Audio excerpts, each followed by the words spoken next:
Hi everyone, this is Amber with Metaverse Make, and today I'm going to be showing you how to install the Saber grips for the Oculus Quest 2 controller.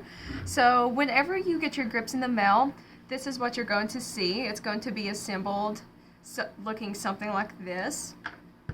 So this is the grip for the right hand controller, so I'm going to be installing this on the right hand controller. However, the process is the same except just reverse for the left hand controller. So what I'm going to do is I'm going to put my Saber grip with this top part facing towards me or being curved towards me.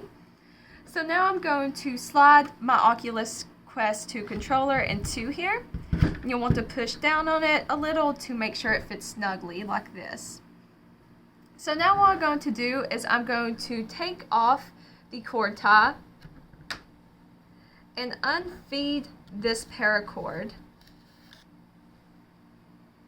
So what I'm going to do is I'm going to feed a part of this paracord within this back hole right here.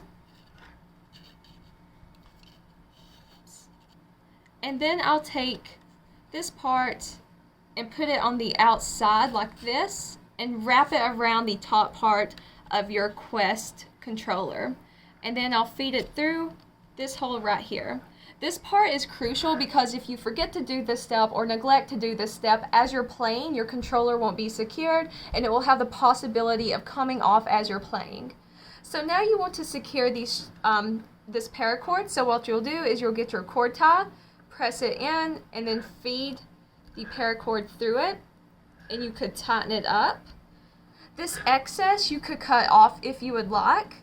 So once you do this, your Saber grip is now installed on your controller, and now you could put it on your hand. There is a wrist strap right here.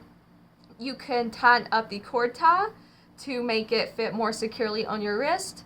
But now your product is installed. If you have any questions or concerns, please don't hesitate to contact us. Thank you for watching this video.